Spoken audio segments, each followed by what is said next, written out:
Well, folks, you're watching part 2 of our interview with Brad Smith here, and it's a joint effort with Supercars Today TV and the Driver Brad Smith page on Brad's 2015 wreck at Talladega. Part 1 was kind of like a primer to show that all the quote-unquote great success that Brad has had at the track. Not quite, but and the irony is that Brad loves the place, but he's been airlifted out twice. And so we thought that instead of just watching the footage that people have, done, have been able to see over the years, we thought we'd have Brad actually sit down and talk about it. So what do you think? Let's go. We just want to let people know that we are not claiming to own any of these images by Fox Sports 1. And under the Section 107 of the Copyright Act of 1976, allowance is made for fair use for purposes such as criticism, comment, news reporting, teaching, scholarship, and research. Fair use is permitted by copyright statute that might otherwise be infringing. And we just want to let people know that even though Brad is in it, we don't own these images. And what do you think? You ready to go? Let's do it. So we're going to fade from black here, and we're going to come into the screen here of, I believe it was the General Tire one. I don't know what it was called here. I guess the graphic will come up on the screen. The Hall of Fame 200. 200. And the announcers are Adam Alexander and Phil Parsons. And you've known Phil for quite a while, you and your dad and Phil and the family. Oh, yeah. Yep. I mean, my dad raced with Benny out at Mount Clemens for a season. So, we've got that connections with the Parsons family. And I've just always thought Phil was a good guy. And over the years, we've gotten to know each other better at the racetrack, and we talk. In fact, we talked about the eye injury at Daytona earlier this year. Now, here you're coming up in row 12. That's a pretty good starting spot for you guys. Yeah, and I don't remember the exact circumstances how we got there. I mean, I don't think we were still group qualifying back then. We were. We were? Yes. Okay, but we had a good car. This car that we actually wrecked there, it was never overly fast at the beginning of a race, but as a race went on, that car always seemed to get faster, and I think it was probably because, the oil would get hotter. We never preheated our oil right to the boiling point like a lot of guys do. We never run the super thin oil like a lot of guys do. So I think we were losing a little bit of horsepower up front. But I think once that car was running for about a half hour and everything got good and hot and warmed up, and, I think that car just would pick up those couple horsepower, and we could feel it, and the car would run good. And you did real good. You did turn the fastest lap of that race. I don't know when. It was only a couple laps before the wreck, actually. Okay. Yeah, because somebody came on the radio and said, "Hey, Brad, they just announced that you turned the fastest lap of the race," which, I mean, it makes you feel good. But honestly, it didn't overly surprise me because I just knew that car. Now, to help refresh your memory about qualifying, and not to pick on you, but, let's face it, you're a guy that, races mid-pack to the back because that's all you got the money for. And it's just the way it is. Right. And so I was doing PR for another driver at the time, and we did have group qualifying. We were in the last qualifying session. Okay. And you had the Elmore, and we did not. But the car we were in, Will Kimmel had qualified third at Daytona about 3 months before that. And we went out for group qualifying, and I remember you started in back, like you'll start in back to avoid trouble. Right. Well, you came blowing by us. Okay. And then you dropped back. Yep. And then you blew by us again. And then dropped back again. And I think I think it's 5 laps, and that's about 5 minutes. I forget what it is. Yeah, it's about 5 laps. 5 minutes, 5 laps. Yep. And so, yeah, because Talladega is, a 50-second lap, something like that? Yeah, if you're good, about a 48-second Yeah, lap. right. So then you came, if I'm not mistaken, you started trying to come back up through the pack again. Mm-hmm. And I remember my guy came in and said, "I can't draft anybody." And I said, "We're in trouble. Brad Smith passed us twice." Right. Yeah. So it looked like this is shaping up to be a pretty good weekend because here's the green flag of this race, and you're starting, I believe it was... Yeah, right there. Outside of row 12. Inside of row 12? Inside of row 12, so yeah, that's what, 23rd? Yep. 22nd. Yep. So did you have a good feeling about this race? Yeah. I mean, we knew the car was good. The Ilmore engine, had just kind of come out. We had just gotten one. And it was a great equalizer. I mean, essentially, I've got the same engine as the guys at the front of the pack. And like I said, we don't necessarily push our car to the absolute limit for practice or qualifying. So Now here, take a look at this right here. Yep. That's you in the extreme right of the screen there in the yellow car. Yep. Now you guys, you're leading Mark Thompson there. Mm-hmm. Mark Thompson's not a poor guy. Mark Thompson runs. Now here's the next shot here. You guys have caught the draft. That's a Right. lap later. Yep. And then the next shot we'll see, you're in the pack, coming up through the pack, where you kind of left Mark Thompson. Yep. So Well, like here, I that's said- this shot right here. Yep. Yeah, no, that was a good car. It was always good in the draft, and like I said, with the Ilmore engine, that was a great equalizer for us. So you usually start at the back, Mm-hmm. because you want to stay out of trouble and whatever, and that's where, especially a place like Talladega. What made you start up front that day? Well, we felt we had a good car, and we had a Something you had to talk James into, I'm sure. No, James, by that time, it was my car. So, okay. The difference with James was when we were in his stuff, he wanted to be conservative. When I wanted to run harder, we took my cars. And that was a speedway car I had, before James and I got hooked up.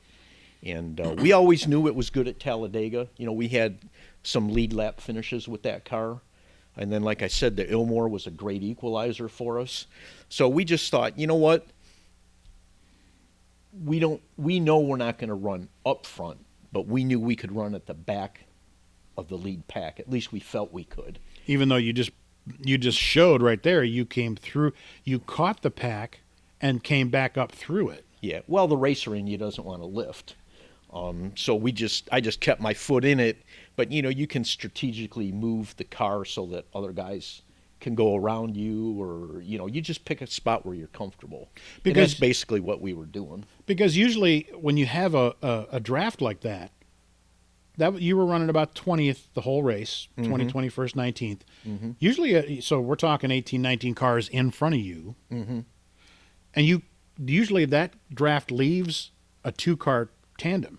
Right. And you and Thompson caught him, which Right. I think is amazing. So now we're coming up on pit stops here. This is the lap. 33. 33 to go, caution, and then it'll lead right into the restart. But I don't know what your strategy was here now, and I know you'll see the part where Mark Thompson gets spun right in front of you, just as you're coming on the pit. You can see yourself top of the screen there, coming onto pit road. And then we cut to here. You're just coming in to pit, and then Mark Thompson gets spun here. Now, what was your strategy there? Well, there we were just trying not to lose the lead draft. And here's the restart. Okay. With us, it's always a matter of, we got the retiree pit crew, so to speak, where everybody's about age 60 or so. Right. So, the goal was just come in, don't lose the lead draft. We actually did on this restart, but we were able to catch back up. And that's where I knew I had a really good car. In fact, when we caught the lead draft without hardly any help, that's when I decided, if there's another caution, I'm going to go up to that third groove, because if you'll notice, it was a side-by-side. Nobody ever really got 3 wide in this race. And I was thinking, we had a good enough car. We could go up and make our own groove. And I was right behind Bobby Gearhart, which on a super speedway, you want to be either right in front of him or right behind him, because he knows how to win these things. And I was in the perfect spot. If that accident wouldn't have happened, I think we'd have been pushing for a good finish. Now, here coming up will be the part where there's no volume on this, folks, because we want to hear Brad talking about it. We inserted volume here coming up because we want you to understand the effect of what the announcers see. I believe that's coming up right here. How about Tom Hesser, Grant Enfinger side by side. Grant trying to side draft a little bit off. Go around it goes.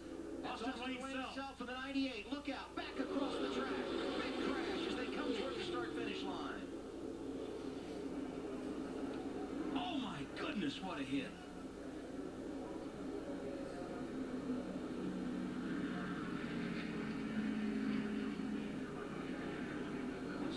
48 of Brad Smith. Brad was having a great run, running up in the top 20 on the lead lap.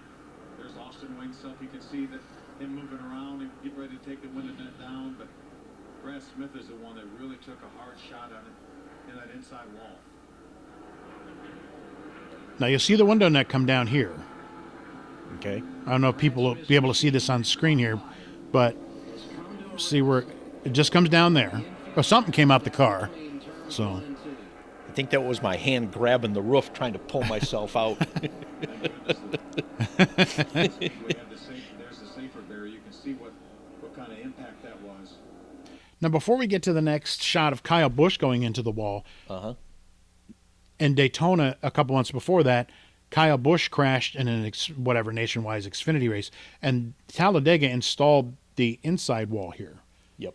So Well, first of all, I have to thank Grant Lynch, the guy who was basically the manager of the track, for installing the safer barrier. Because I think when I hit that, the only two tracks that had a safer barrier on the inner wall was Daytona and Talladega. You know, they were just starting to think about installing them at other tracks, but our two biggest tracks were the only ones that had that. And obviously that hit could have been a lot different if that was a concrete wall I was going into. way different, and Yeah. that's a life changer already. Right. You know. That Kyle Busch hit so hard in Daytona without the good fortune of having a safer barrier. Thank goodness this racetrack has a safer barrier there. But Now this shot here is the shot they're talking about, where Kyle Busch, he hit more head on, but still, Right. it broke his leg. I believe a compound fracture. Yep. I can't believe how fast he's climbing out here, but you can see they're holding his leg up here. Right. But compound fracture, if I'm not mistaken, of his leg. And what do you now? When you see this wreck, now here they're going to show you getting out, and we will include a shot of this later. They're pulling the hoses out here. You said they were thinking about cutting off the roof, or what was your conversation going on here with these guys? Well, when they first came up to the car, they asked me if I could even get out, and I said, I think so. And then, of course, when I put my arm up to pull myself out. Now here you're sitting on the side of the car. Yep. You can barely see you behind there, but you'll see yourself. You're white, and he's got orange. They circle you here. You got orange shoulder boards and a white uniform. And I'm sorry to interrupt. Go ahead. Yep, no. And, they asked if I needed help getting out. Of course, at first I said, no, I don't think so. And then when I went to put my left arm up on the roof to start pulling myself out, of course I didn't know I had a broken shoulder at the time. So then I couldn't do it, and I looked at the guy and said, yeah, I guess I need a little help. So he started lifting me out, and, that's where you see me sitting on the door rail there. And I had an old football coach one time, kind of a psychopath kind of guy. He just passed away, but he always told us, don't let the other team know you're hurt, because you'll be the first guy they pick on. So that was kind of the mentality. Don't let people know you're hurt, even though you know you're hurt, beat up a little bit. So I was just going to get out of the car and walk to the ambulance since I was still alive. Now here you're on the stretcher. Uh-huh. Now, did you hit the inside wall too? Yes. Okay. Yep. Are you thinking here, oh my gosh, Talladega again? I mean, what are your thoughts here? Here we go again? Well, at that point, I was just glad I wasn't dead, because, when I was heading for that, on that first hit, I had no brakes, no steering, and the throttle was jammed open. But people have told you, Brad, why didn't you just hit the brakes? Gee, why did I think of that? Trust me. And Phil Parsons called it perfectly on TV. He said, Brad Smith's just along for the ride. He's got no steering, no brakes. And again, people probably don't realize that throttle was jammed. That car wasn't slowing down. I mean, it was probably still going 100 Brake lines are ripped off, and right. steering linkages are. And Phil also said, feels like normal running 200 miles an hour, but for Brad, it probably felt like it was 300 miles an hour as you're heading toward the wall. Yeah, Now pretty much. Here's a shot of you. You hit the outside wall, and I don't know what's your thoughts when you see this right here. Well, at the time, I just thought I was dead. Number one, Literally. I mean, it's not hyperbole. Right. And the motor was stuck wide open, and I was reaching for the switch to try and click the motor off, but the impact with the other car, the dashboard exploded, so to speak. So the switches weren't where they normally were. So I reached for the ignition switch. I couldn't find it. I went to grab the kill switch, and then I remembered, well, shit, this motor keeps running even with the kill switch off. Now here's a in-car shot here. This isn't the one with the volume. We will have one with volume here, folks. Ouch. This is from Austin Wayne Self's car. Right. And here you almost, and there's nowhere else you could go. Well, you know what? Unfortunately, like I said earlier, I was right by Bobby Gearhart, and if you look at a replay of this, if I'd have just stayed right behind Bobby driving through that, I probably would have missed it. But it happened so fast. Or it might have just touched the back of the car. But again, you know, out of respect for Gearhart's, you know, if we were going to pile into a wreck, I didn't want to sandwich their car. So I stayed down below them just a little bit. And, of course, we were driving through heavy smoke. I couldn't see. Yeah. I never saw Austin Wayne until a microsecond before I hit him. So, you know, it was just one of those deals. Look at the angle of it. That's insane. Yeah, and what I guess a lot of people don't realize. Here's the sound. Sorry to interrupt you. Just hear people hear the crunch, the thud. Ow. Oh, my. I'm glad we can laugh about it now. You're here to laugh about it. I'm sure it wasn't funny at the time. Oh, my gosh. Yep. Now, here's another part where you can hear Phil incredulous. Walking under his own. Yeah, he's walking over to the stretcher. Your football coach will be proud. Yeah.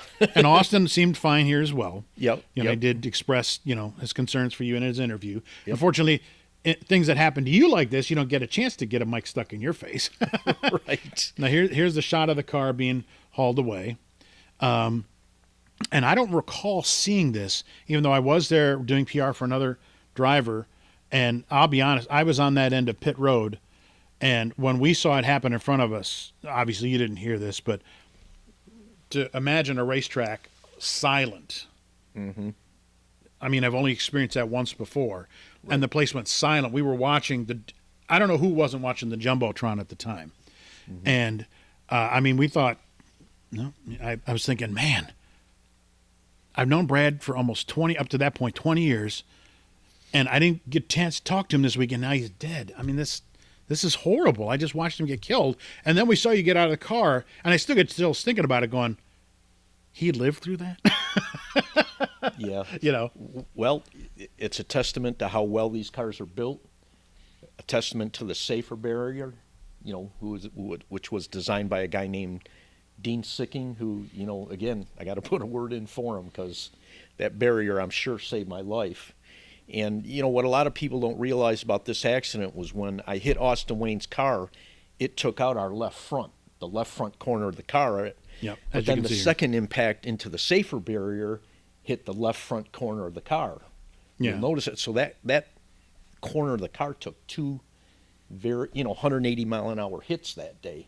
And I still survived it. So, you know, that's says a lot about those race cars. And if people go back, if they rewind this interview, and if you can see some of the shots here or whatever, I think literally the only straight part of that car was the rear bumper. I mean, the roof is crooked. The hood, obviously, the whole thing is messed up here from the left side back. The roof is canky-wampus. I mean, I know you were thinking, don't cut the roof off because we can fix it. Maybe not. But, I mean, it's unbelievable what we're looking at here. Yeah. Well, I thought just the left front corner of the car might have been hurt. And, you know, usually you just reclip them, so I didn't want them cutting on any part of the car that they didn't have to. But obviously, when I saw the car later, I mean, like you said, there wasn't a straight piece left on it. So I think the oil tank might have still been functional, and that was it. Now, you told me something funny. As you were heading toward the wall, you know, did you see light? Did you see, you know, your life flash before your eyes? You told me something funny that you thought of as you're heading toward that wall. Well, it's funny because they say things happen in slow motion, and it's kind of true. I mean, as I'm reaching to try and hit, you know, the kill switch, the dead man switch, you know, anything to try and kill the motor, I was thinking, you know, I'm about to die. And nobody's going to know my challengers in Uncle Buck's pole barn except me and Uncle Buck. Uncle Buck. And because, you know, I mean, that was my first car when I was a kid. I loved the car. I had moved it to Uncle Buck's because we ran out of storage up here in Michigan. And I was just thinking, nobody's going to have the slightest idea where my car is. Would Uncle Buck tell him? Well, I'm sure he would have eventually. Right. But yeah, no, that was kind of, I mean, yeah, I didn't see my whole life pass in front of me. I just saw my childhood car going to waste. Well, this is the end of part 2 of 2 here with Brad Smith talking about his 2015 Talladega experiences. And part 1, he talked about his experiences leading up to this. We thought we should bring it full circle on the track that he loves, but the only time he's ever been airlifted out of racetracks and twice has been from here. And he's had other situations from Talladega that we will get into. He will be a guest on Supercars Today TV here later broadcasts. And as we're leading out of the show, we appreciate you coming onto the show and talking about this. But as we're leading out, is there anything you'd like to wrap up with? Well, I'd just like to thank our fans for, following us. And I'd like to thank our crew members for, I've got an all-volunteer crew, and I wouldn't be sitting here talking to you if I wasn't surrounded by some great people. I've had fantastic support from friends and family for 30 years now doing this. So I just have to give a shout out to anybody who's helped us over the years on the car. Well, Brad, we appreciate you being on the show. And folks, again, please like and share our page if you would, and subscribe if you wouldn't mind. This is a joint effort between Supercars Today TV and the Driver Brad Smith page. And also, if you hit that notification bell, you'll be able to catch any of our content that's coming up. If you'd like to help support this page so that it keeps going, PayPal is kevydwight@gmail.com. That's KEVIE Or you can go to all the Brad Smith social media pages, and everything is at Driver Brad Smith. So any social media platform that he's on, Instagram, Facebook, or Twitter, is at that address. And again, Brad, thank you so much for being on, and we'll see you at the races. All right, appreciate it.